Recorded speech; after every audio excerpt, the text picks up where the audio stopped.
Hello and welcome to Highlander Newsroom, a program that discusses articles and issues covered in the Highlander newspaper at UC Riverside. My name is Fatema Shalabi and I'm the managing editor at the Highlander and your host for today. I'm joined by Abhijit Rege, the news editor, Amaray Alvarez, the assistant news editor, Ashley Chen, the features editor, and Senna Omar, the assistant features editor. This is actually our first episode for the quarter that is covering the second issue of the quarter, which is really exciting. We have a few interesting topics lined up for discussion today, so let's go ahead and get started. First up in this newspaper issue is an article actually written by Abhi, where he talks about the new freshman application record set by UCR for the anticipated fall quarter of 2022.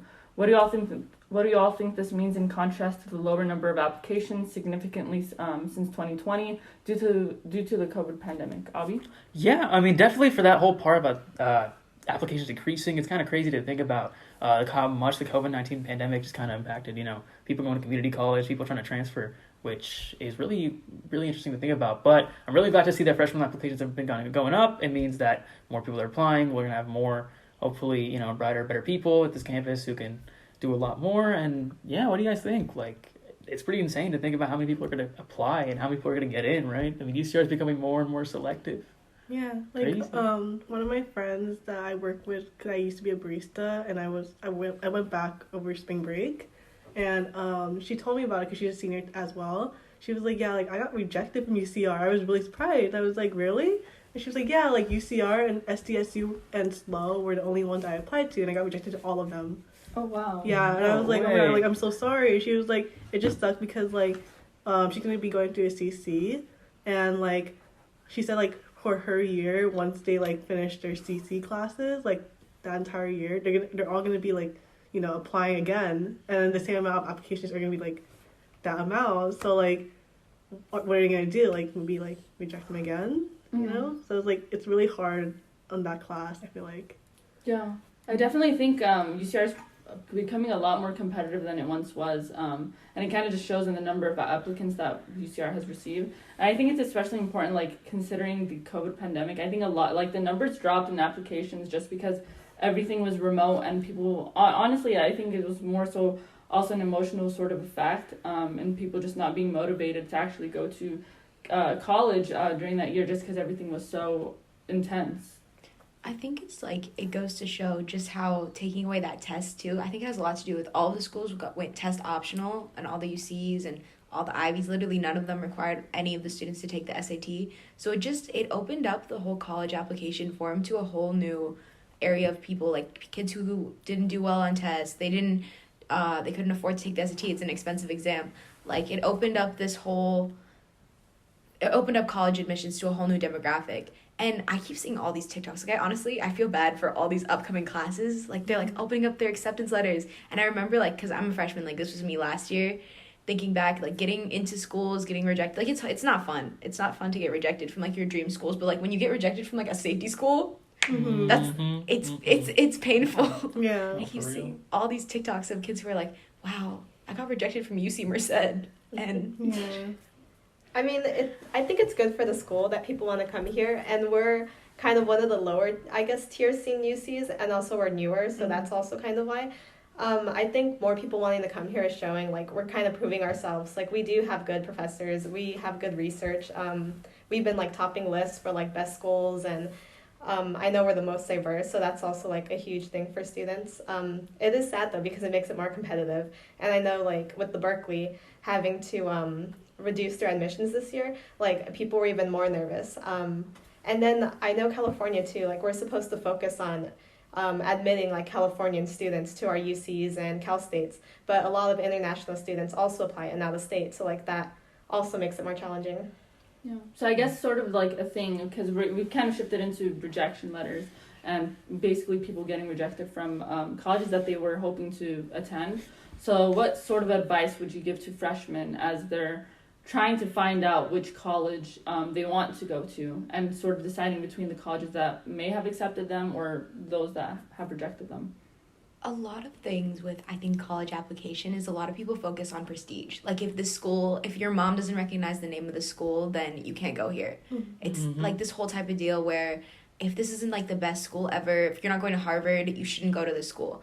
And when you're picking UCR is such an underrated school. I'm just going to put it out there. Like, people talk a lot of, like, they say a lot of bad things about UCR, and they say like, oh, it's like the safety UC, it's the one you go to when you don't get into any other ones. But like a lot of the schools that you get into that are like not as good, or like you don't see them in like a amazing light compared to like those Ivies that you got rejected from, or like those like your dream school that you didn't get into. If you look into those programs and like you look at the stuff that's being offered, you might find out that school is a much better fit for you than any of the other ones. Like it's about looking at what you've been given, and you can't do anything about not getting into your dream college. Like it's at that point you have to look at the ones you did get into, and maybe there is a shining star in that pile. And I don't think there's anything bad with like going to community college if you don't get in, or you just decide to take another route, because community college is a lot cheaper. It helps you save money. I know now most Californian students will get the first 2 years free. And you can even apply to transfer after your first year of community college. People wait until they get their AA, but you can only do 1 year there and still do 3 years at a school you want to, a 4-year school. So I think there's different paths, and it's just more competitive, so you have to take that into consideration. Yeah, I think community college is definitely a really good option. A lot of my siblings actually went to community college, and it worked really well for them. And I think the fact that community college provides you with this sort of flexibility to like focus on family, or focus on, you know, working while you're getting a degree or a certificate, or as you're looking to sort of transfer into a different college, I think that says so much about community colleges and sort of their importance in California and the nation as a whole. Yeah, I think that a lot of people, they have this like idea where like, oh, if I don't go to a good school, I'm not gonna be able to get like a good job and everything. But I feel like a lot of like employers now, like they look at like where you end, not where you start, you know? So like I don't think the school should define you or anything. Like just don't worry. Like you'll be where you need to be in the end of the day.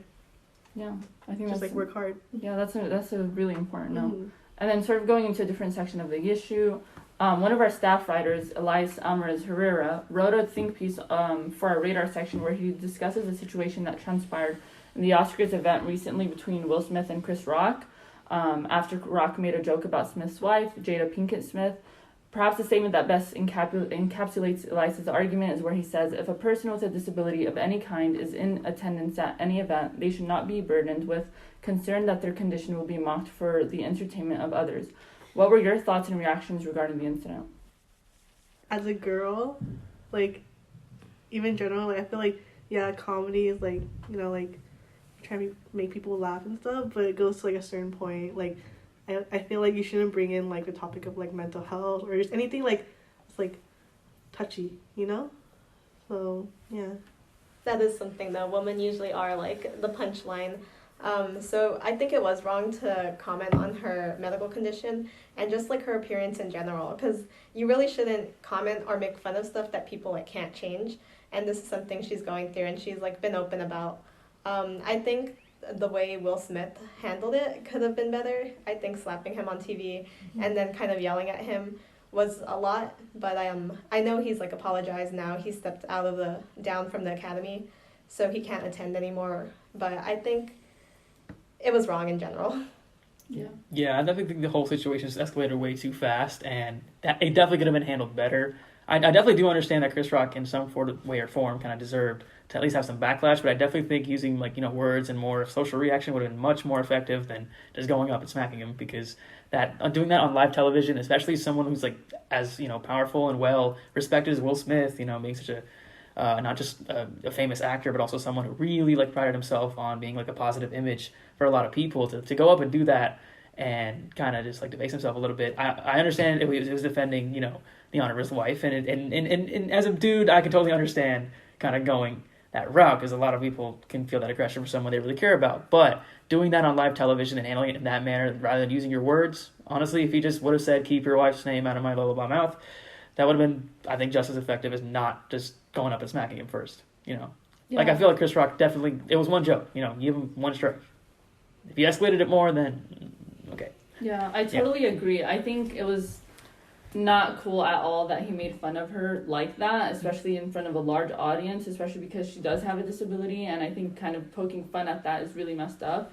I definitely agree, though, that Will Smith should have handled it differently. I think if he had handled it at least verbally and maybe said something along the lines of, like, that's not cool or that's not funny, I think he would have held his sort of credibility as, like, one of the top actors in Hollywood. And just the fact that it happened on live TV, just in front of so many people, I think that's what raised so much criticism and concern. But yeah. I think that a lot, so I agree with everything you guys have all just said. And a lot of the times when I see, like, people have been talking about it on TikTok, they keep mentioning how Will Smith shouldn't have punched Chris Rock because his wife slept with somebody else. Like, people keep saying that because Will Smith's wife, they're in, like, an open relationship. I don't know what's going on in their life. But, like, who cares? Why are people getting mad at some guy for defending his wife? Yeah. Because something happened in their relationship. Why do people care so much? And honestly, the Oscars was so boring. I didn't watch it. But, like, what else would you have been talking about? If Will Smith didn't punch Chris Rock in the face, like, what else would you have been talking about? Because I can't think of a single thing besides that made that night memorable. Like, you don't remember anything. All the outfits were terrible. Mm-hmm. There was nothing happened.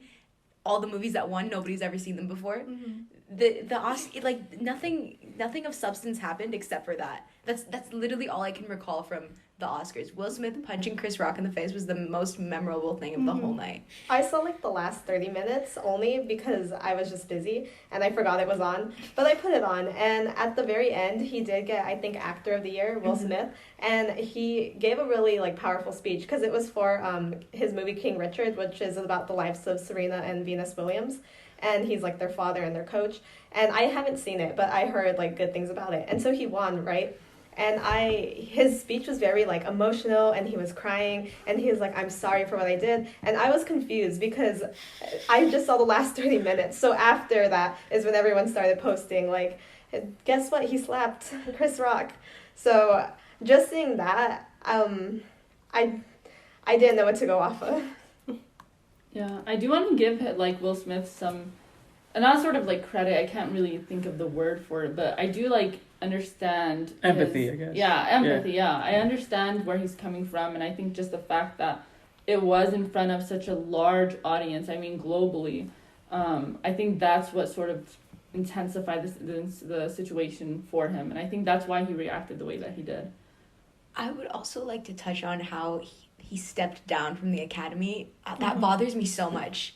The Oscars have given so many, like, awards to such horrible people. Like, the list of rapists that they have given and awards they're known for being racist, rapist, like, misogynist. The list is endless. It's such a long list. Like, most of them are dead now, but, like, most of the, like, a lot of the people who've gotten awards are completely horrible. And the fact that Will Smith people wanted him to step down from the Academy and give up his rights to go to another award show and give up his award. They wanted them to take away his Oscar because he was defending his wife. Like, okay, whatever, he slapped some guy in the face. Like, I heard there was, like, some other drama that had to do with, like, Will Smith and, like, Chris Rock was, like, a problematic comedian.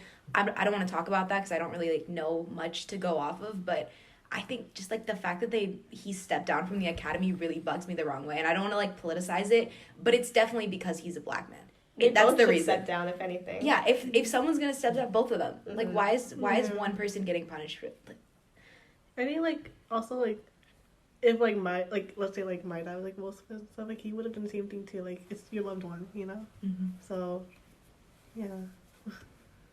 Yeah. All right, moving on to a different section of our newspaper. Alexandria Lackman, one of our contributing writers, wrote an article on long-distance relationships for our feature section. She gives some emotional encouragement and also talks about tips to make these relationships work. Though she spoke specifically about romantic relationships, some of her tips can definitely still apply to long-distance friendships. What were your thoughts on her article, Tina? Long-distance relationships are so hard. They are. Like, not even just, like, romantic relationships, but, like, friendships. Like, it's just sustaining close relationships is hard. Like, when you don't consciously see somebody every day and you have to put effort into always seeing them, it's hard. And when you have to put some sort of effort into seeing, like, your significant other all the time, going out of your way to call them, like, you don't just, like, run into them. There's no interaction between the two of you.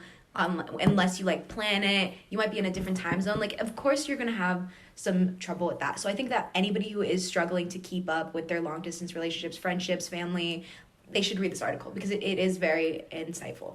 Yeah, and I can barely keep up with, like, my long distance, like, friendship. Like, I have a best friend that goes to, like, USC. I barely talk to her, like, maybe, like, once a week. So it's, like, really hard in general, just, like, keeping up the communication.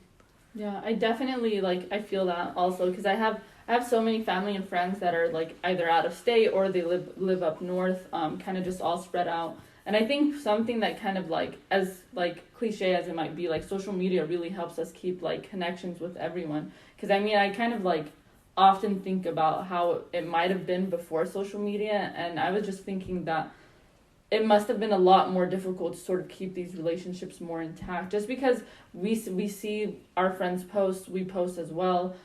We all have that sort of continued sort of awareness and connection within each other's lives, and we kind of know what's going on within each other's lives, and I think that really helps a lot. Yeah, I'm in a long distance relationship. My boyfriend, he lives in the Bay Area, and this article does have good tips. It says you can plan FaceTime movie dates, or I can't remember the others, but I remembered that one. But I think that using cell phone, modern day technology, it is easy to stay connected. We can text, we can talk on the phone. We're also on social media, we send each other memes. Care package was one of the other things that was brought up in the article, and we do send each other stuff. We give each other little gifts. We try to meet once a month, so it's not too bad, but I think the article can help with people who are struggling to meet with their significant other or their friends. No, honestly, I wish I knew these things 3 years ago. That would be really helpful. But honestly, maintaining a long-distance relationship is really hard because relationships are all about communication and companionship. And, distance can make that really difficult for a lot of people, and even with friendships, too. I mean, yeah, some of my best friends go to Berkeley. We don't talk until, the breaks because we're all so busy. And everything is just, sometimes communication is tough. But, keeping, Zoom movie night, underrated. Do those kind of things that are just simple, sweet, doesn't take too much time out of your day and still keeps you, in touch. All those things. Yeah, I definitely think, because I don't know if they really existed before. That's what I'm saying. COVID, yeah. Watch parties. I don't, did they, Yeah, I definitely think COVID just, everybody was so distant from each other already just because we had to stay at home that, we kind of adapted to, long distance, just anything, you know what I mean? Yeah. So, we learned more, how to use technology to be, more connected with each other. We, figured out ways like that. And I guess in a way we all kind of had a long distance relationship with each other just because you couldn't leave your house. Mm-hmm. Yeah. But yeah, the watch parties are one of my favorite new things now. Honestly. Even when some of my my mom had COVID, we were doing watch parties. She was upstairs in her room and we were downstairs all watching TV. So we were on FaceTime with her because we use this Disney Plus for a couple stuff, and it's not we can talk to each other while we're watching. But yeah, so we were FaceTiming and then watching just random movies, and it's really nice. It kind of that helps a lot as well. All right, so that's all for our Newsroom episode today. If you'd like to learn more about the topics covered today, read the articles on our website, highlandernews.org, and catch us on Instagram at the Highlander UCR. Thank you for listening in, and we'll catch you next week.